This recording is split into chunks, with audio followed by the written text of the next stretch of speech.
तो कभी हम अपने आप को बचाने के लिए किसी से झूठ बोलते हैं, बिना इस चीज़ की परवाह किए हुए कि सामने वाले की ज़िंदगी पर इसका क्या असर पड़ेगा। बहुत बार ऐसा होता है, हम भी कितनी बार झूठ बोलते हैं अपने आप को बचाने के लिए। आ जाती हैं ऐसी मुश्किलें ज़िंदगी में कि झूठ बोलना पड़ता है। ऐसे ही इस कहानी में है, एक लड़के के झूठ से वो लड़का ऐसा झूठ बोलता है कि एक लड़की को अपनी बहन की जान लेनी पड़ती है, ना चाहते हुए भी उसे अपनी बहन को मारना पड़ता है। दोस्तों, आगे बढ़ने से पहले वीडियो अच्छी लगी तो वीडियो को लाइक कर दीजिए, चैनल को सब्सक्राइब कर दीजिए और कमेंट कर बताइए आपको वीडियो कैसी लगी। फ्रेंड, मैं गीता गुप्ता, स्वागत है आपका मेरी आज की वीडियो में एक नई कहानी के साथ।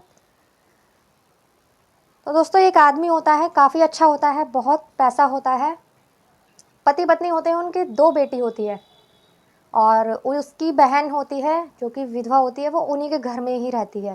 तो दोस्तों, जो उनकी 2 बेटियां होती हैं, किसी चीज़ की कमी नहीं होती क्योंकि पैसा बहुत होता है और हर चीज़ का ऐशो आराम मिला होता है।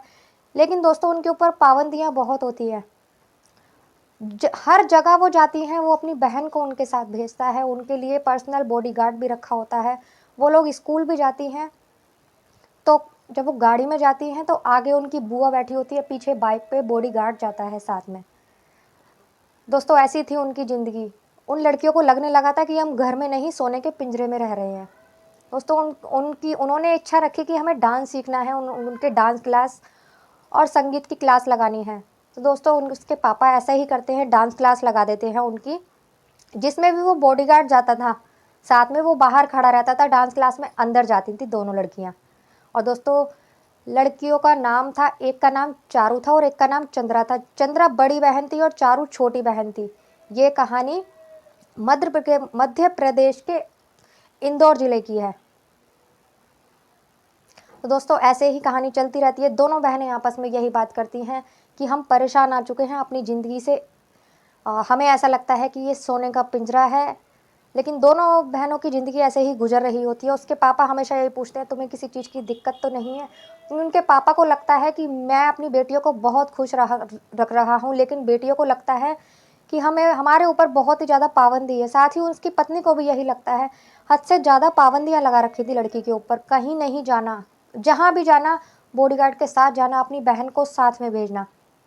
तो दोस्तों, जो वो एक्स्ट्रा संगीत की क्लास में जाती थी, डांस क्लास में जाती थी, दोस्तों वहाँ एक लड़की थी, भाई बहन दोनों थे। जो वो बहन थी, वो डांस और संगीत सिखाती थी दोनों बहनों को।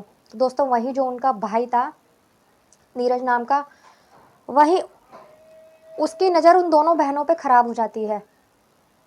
उन दोनों बहनों पे ख़राब हो जाती है। दोस्तों, जब एक बहन होती है, वो पहले बड़ी बहन को अपने प्रेम जाल में फंसाता है, उससे प्यार करने लगता है, मीठी मीठी बातें करता है। दोस्तों, उन लड़की को लगता था कि हमारे घर में बहुत ज़्यादा पाबंदियाँ, उसे लगता था ये लड़का ऐसा है जो हमें आज़ादी दिलवा सकता है, हमें खुश रखेगा। वो उसके चक्कर में आ जाती है, वो उसे बहकाता है, वो बहक जाती है। दोस्तों, एक बहन को बहकाने के बाद वो उसकी छोटी बहन जो होती है चारू, वो उसके पीछे पड़ जाता है। दोस्तों, वो उसे भी अपने प्रेम के जाल में फंसा लेता है। फंसाने के बाद दोनों बहन अनजान थी एक दूसरे से कि ये लड़का जो नीरज है, इसने हम दोनों से ही प्यार का नाटक करता है, हम दोनों को ही फंसा रखा है। इस बात से दोनों अनजान थी। दोस्तों, जो बड़ी बहन थी, बहुत आगे जा चुकी होती है। वो प्रेग्नेंट तक हो जाती है। वो लड़का उसे फ़ोन देता है, जो कि वो लड़की बाथरूम में जाके छुपा के रखती है फ़ोन उससे बातें करने के लिए। दोस्तों, ऐसे ही वो स्कूल से आ रही होती हैं, तो जो उनकी बुआ होती है वो गाड़ी में होती है। गाड़ी आके रुकती है तो लड़की याद दिलाती है कि बुआ, आपको मार्केट से कुछ सामान लेना है। तो वो कहती है, हाँ, अच्छा हुआ तुमने याद दिला दिया। तो वो लड़की कहती है कि बुआ, अगर आप कहें तो हम गाड़ी से निकलकर बाहर खड़े हो जाएं, हमारा गाड़ी में दम घुट रहा है। दोस्तों, गाड़ी के ही पीछे बॉडीगार्ड भी होता है। तो वो कहती है कि ठीक है, लेकिन कहीं जाना मत, यहीं खड़ी रहना। तो वो कहती है ठीक है। तो वो दोनों बहनें निकलकर गाड़ी के बाहर खड़ी हो जाती हैं। दोस्तों, वही जो लड़का होता है नीरज, लेकिन जो बड़ी बहन होती है उसको पता होता है कि वो लड़का यहीं आने वाला है। वो पेड़ के पीछे दूर खड़ा होता है। तो जब उसकी बुआ चली जाती है शॉप पर सामान लेने के लिए, बॉडीगार्ड भी थोड़ा आगे निकल जाता है। तो वो लड़की जाती है, उस लड़के से कुछ मंगाया होता है उसने। दोस्तों, वो उससे जैसे ही ले रही होती है, बॉडीगार्ड की नज़र उस पर पड़ जाती है। बॉडीगार्ड उसके पीछे भागता है दूर तक, लेकिन वो लड़का निकल जाता है। लेकिन बॉडीगार्ड उसकी शक्ल देख लेता है, उसे पहचान लेता है। दोस्तों घर आ जाते हैं दोनों, उन्होंने 12th पास कर ली होती है। तो उसके जो पापा होते हैं वो कहते हैं हमारी बेटियों की पढ़ाई कंप्लीट करने की खुशी में क्या चाहिए, तो वो कहते हैं हमें कुछ नहीं चाहिए। लेकिन मन में जो छोटी बेटी होती है वो बोल रही होती है कि पापा हमें आज़ादी चाहिए।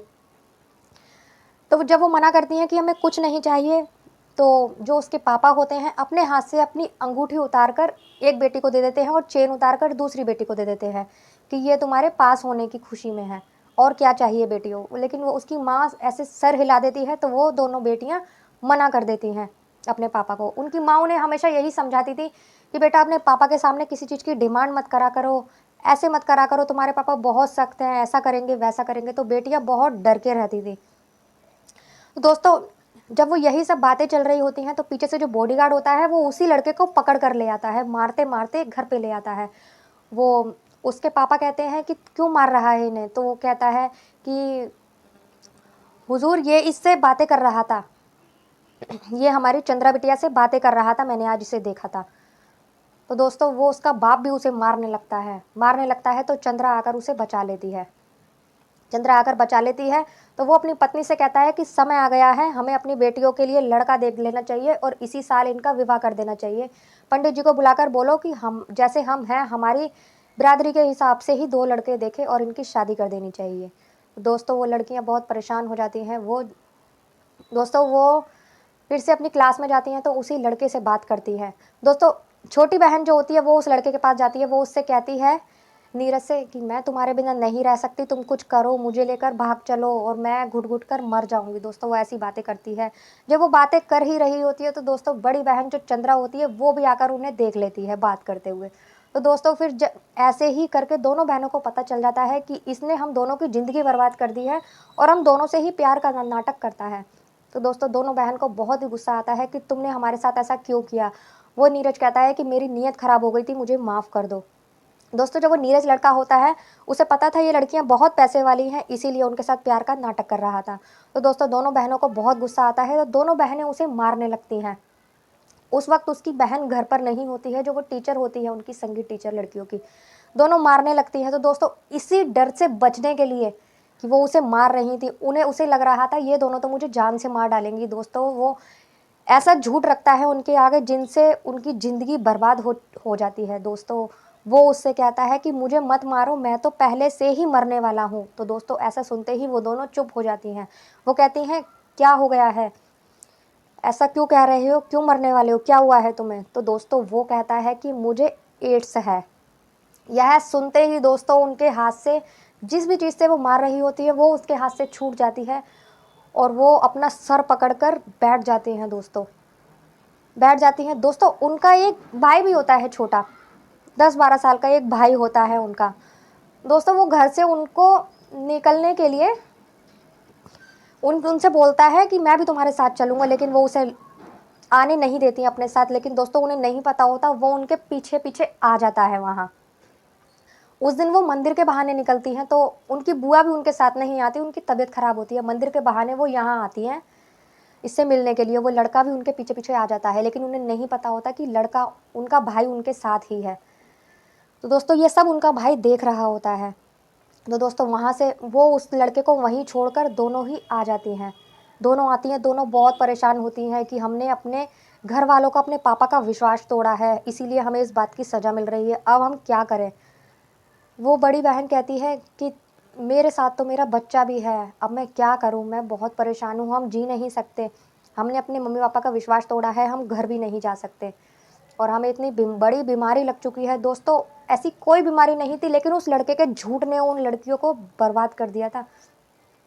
वो बड़ी हो परेशान हो जाती हैं। वो कहती हैं अब हम अपनी जान दे देते हैं, उसी में ही सही रहेगा, ना हम रहेंगे ना हमारी ये बीमारी रहेगी। तो दोस्तों वो कहती हैं कि ठीक है। दोनों बहनें जाती हैं नदी में कूदने के लिए। तो दोस्तों जैसे ही वो पैर आगे बढ़ाती हैं तो छोटी बहन जो होती है वो पीछे हो जाती है, कहती है मेरी हिम्मत नहीं हो रही दीदी, मैं ऐसा नहीं कर सकती, हिम्मत ही नहीं हो रही, पानी में गिरूंगी तो दम घुटेगा, बहुत मुश्किल से जान जाएगी और मुझ में इतनी हिम्मत नहीं है कि मैं कूदूं पानी में। तो वो कहती है कि बहन करना तो पड़ेगा, क्योंकि हमारे साथ ये एड्स की बीमारी जुड़ चुकी है और हम जिंदा नहीं रह सकते, इसके अलावा हमारे पास दूसरा कोई चारा भी नहीं है।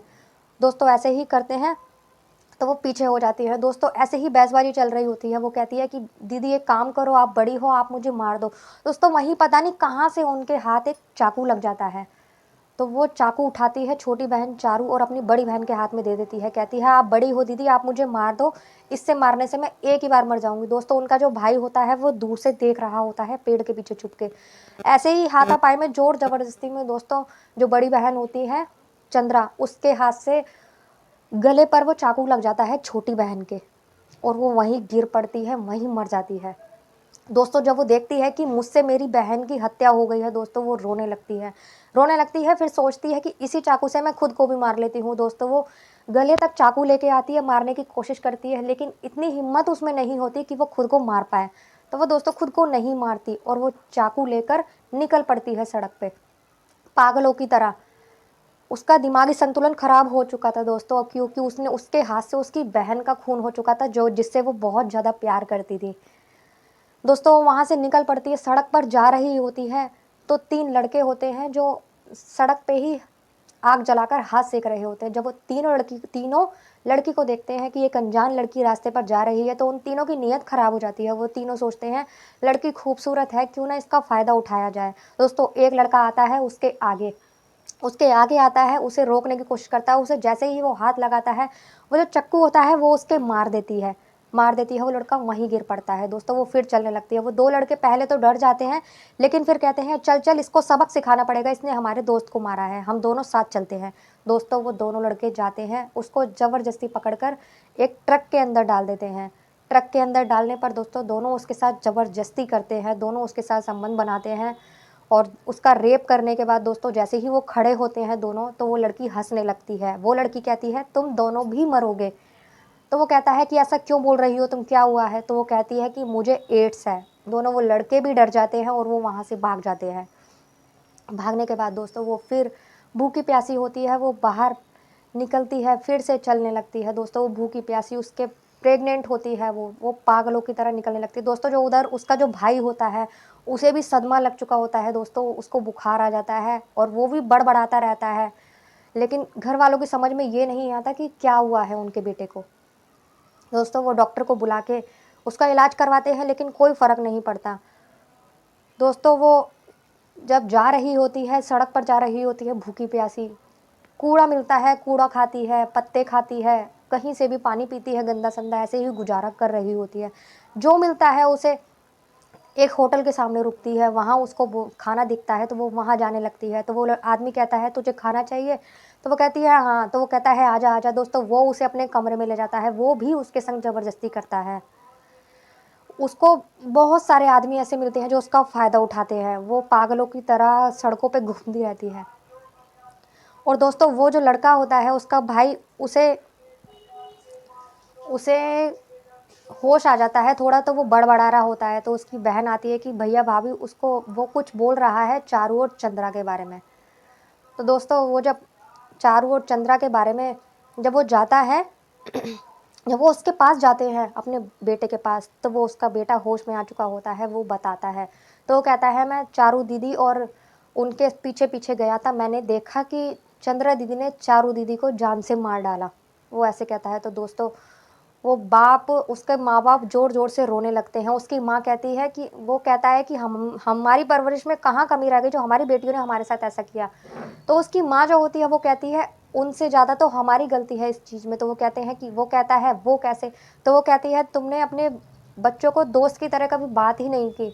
वो चाहते थे कि हमारे पापा हम पे विश्वास करें, हमें खुली हवा में सांस लेने दें, लेकिन तुमने हमेशा उन्हें कैद रखा। ऐशो आराम सारा दिया, लेकिन उन्हें हमेशा कैद रखा, कभी उन्हें खुली हवा में सांस लेने का मौका नहीं दिया। तो वो दोस्तों कहता है कि मेरी इतनी बड़ी गलती हो गई, मेरी गलती की वजह से मेरी एक बेटी की जान चली गई और मेरी दूसरी बेटी दर दर भटक रही है। अब वो दोस्तों पुलिस को भी बोलता है, हर जगह ढूंढता है अपनी बेटी को, लेकिन उसकी बेटी नहीं मिलती। दोस्तों एक दिन होता है कि वो कूड़े का डब्बा होता है, जो सड़कों पे कूड़े का डब्बा होता है, उसे खोलकर उसमें से पैकेट छांटने लगती है कि कुछ खाने को मिल जाए। तो दोस्तों उसे पानी की बोतल मिलती है, उसमें से निकालती है पानी की बोतल, पानी पी रही होती है। जो वहाँ का गार्ड होता है, वहीं कंपनी का, वो आता है, उसे ईंट पत्थर मारने लगते हैं लोग कि पागल लड़की भगा रहे होते हैं। उन्हीं में से एक आदमी आता है दोस्तों जो उसे पहचान लेता है। कहता है ये तो उनकी बेटी है, तो वो तुरंत उन्हें कॉल करता है और कहता है मैंने आपकी बेटी को भी देखा है, यहाँ सड़क पे पागलों की तरह बैठी हुई है। तो दोस्तों तुरंत वो आता है, जब उसका बाप अपनी बेटी को देखता है तो वो ज़ोर ज़ोर से रोने लगता है दोस्तों। और बहुत उसे, वो प्रेग्नेंट होती है दोस्तों, बहुत रोता है और वो सोचता है क्या हाल हो गया है, आज मेरी बेटी का दर दर भटक रही है। तो दोस्तों वो उसे घर लेकर जाते हैं हॉस्पिटल, लेकिन उसके हाथों उसकी बहन का खून हो गया होता है, उसका दिमागी संतुलन भी खराब होता है और ऊपर से वो प्रेग्नेंट होती है। तो इस वजह से उसे अदालत में भी उसे रिहा कर दिया जाता है दोस्तों, लेकिन उसके इलाज के लिए उसे पागल खाने भेज दिया जाता है। तो वहाँ उसका इलाज चलता है, उसके घर वाले भी उससे मिलने जाते रहते हैं दोस्तों। डिलीवरी के 2 महीने पहले उसे डिस्चार्ज कर दिया जाता है, वहाँ से वो घर आ जाती है अपनों के प्यार से, वो थोड़ी बहुत ठीक होती है। जैसे ही वो अपने घर आती है, अंदर पैर रखती है, तो वो कहती है, उसकी माँ बाप कहते हैं कि बेटा ये तेरा अपना घर है, तू इसमें यहाँ जो चाहे वो कर सकती है। वो कहती है नहीं, ये घर नहीं है, ये सोने का पिंजरा है। दोस्तों ऐसे कहती है, उसका बाप रोने लगता है और वो अपनी पत्नी से कहता है कि संभालो इसे। तो वो दोस्तों आती है, अपनी प्यार से उसे रखते हैं, सब बहुत प्यार करते हैं और अपने हाथ से खाना खिलाते हैं दोस्तों। वो थोड़ी बहुत ठीक होती है, वो खाना खा रही होती है, उसकी माँ उसे खाना खिला रही होती है। तो दोस्तों उससे पूछते हैं कि चंद्रा बेटा, तुझे बेटा चाहिए या बेटी चाहिए, तू क्या चाहती है कि तेरे क्या हो। तो वो कहती है मुझे बेटी चाहिए। तो माँ बाप दोनों खुश होते हैं। तो वो कहती है कि अगर तेरे बेटी होगी तो तू उसका नाम क्या रखेगी। दोस्तों वो कहती है कि मैं उसका नाम चारू रखूँगी। दोस्तों चारू का नाम सुनते ही सबकी आंखों में आंसू आ जाते हैं। उसका जो छोटा सा भाई होता है वो भी रोने लगता है, क्योंकि चारू उसकी बहन का नाम था जिससे वो मार चुकी थी अपने हाथों से। दोस्तों उसके दिमाग से ये बात नहीं निकलती थी कि उसके हाथों से ही उसकी बहन का खून हुआ है और इसी की वजह से उसका दिमागी संतुलन भी खराब हो गया होता है दोस्तों। फिर उसकी डिलीवरी होती है, राजी खुशी से वो धीरे धीरे करके ठीक हो जाती है। जब उसका बच्चा आ जाता है, वो यही सोचती है कि मेरी बहन आ गई है मेरे पास। दोस्तों ऐसे ही करके कहते हैं ना, कभी किसी से ऐसा झूठ नहीं बोलना चाहिए जो सामने वाले की ज़िंदगी खराब हो जाए। और माँ बाप को भी अपने बच्चे के साथ इतनी पाबंदियाँ और इतनी सख्ती नहीं बरतनी चाहिए कि बच्चे अपने माँ बाप को भी बातें बताने में झिझकें। आज की ये मेरी कहानी इतनी ही थी, तो बताइए आपको कैसी लगी, और अगर अच्छी लगे तो प्लीज़ लाइक कर दीजिए, चैनल को सब्सक्राइब कर दीजिए। मिलते हैं अगली वीडियो में किसी एक नई कहानी के साथ। तब तक के लिए बाय बाय। जय माता दी।